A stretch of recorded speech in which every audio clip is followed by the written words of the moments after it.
Thank you, Kerry.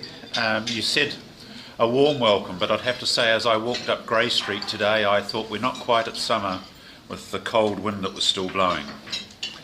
So I met one Rotarian over the weekend. He was wheeling a shopping trolley of orange juice and beer. He was planning a strategic planning session for his cricket teams. So Francis, would you like to contribute for that? I did already, lots. And obviously for helping the profits of Countdown, I think. Other Rotarians met on Saturday night for dinner in aid of the Wellington Free Ambulance. Could they please stand? I think as you've contributed over the weekend, the others at their table might like to contribute on their behalf. Hewitt, can I interrupt your lunch?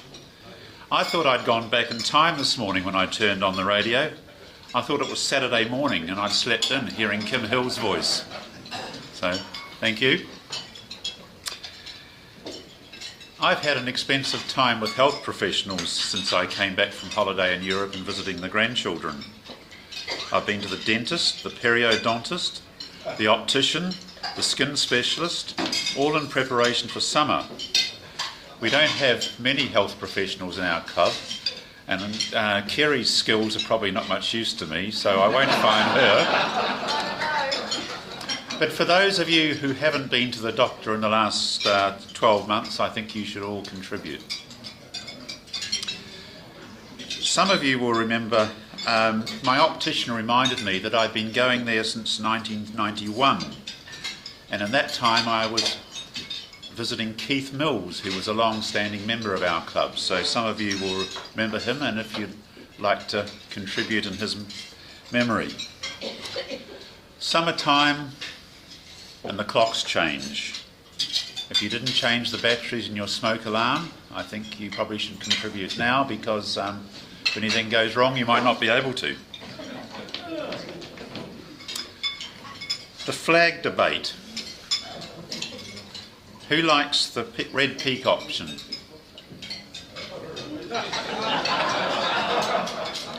Well, I think you should pay for the extra $380,000 it's going to cost the rest of us for the voting paper changes.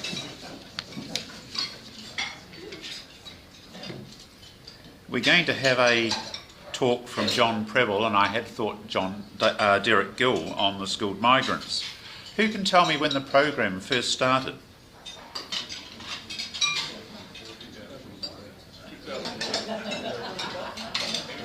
I think you should all pay. I think it was 2005. Is that right, John?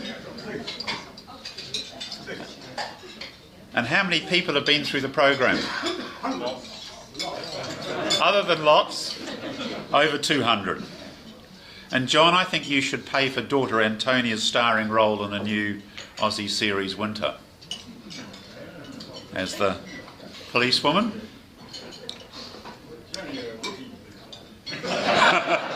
But you can still pay.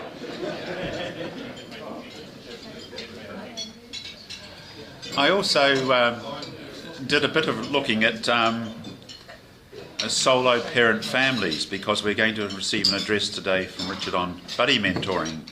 I could only find one published survey, and that was about 20 years old. And at that time, can any of you guess how many children were living in sole parent families?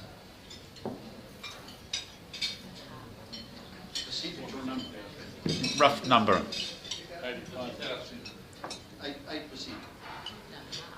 It was over 200,000, and of those, only 25,000 were living with a father. So perhaps all those who grew up with a male in their family as a role model could contribute.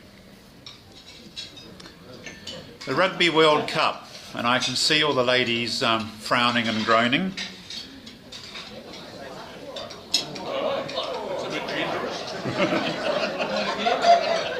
So I think we could have. What about the English supporters? Could we have them on their feet? What about Wales supporters? I know we've got a Welsh one over here.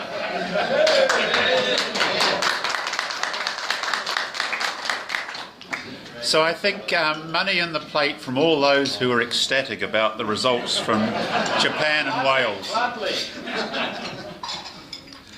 And I'll only ask one question on the Rugby World Cup, if you can get it right. John Alomu was the youngest player to appear in a Rugby World Cup final at 20 years, 43 days. How many tries did he score in his Rugby World Cup career? Thank you, John.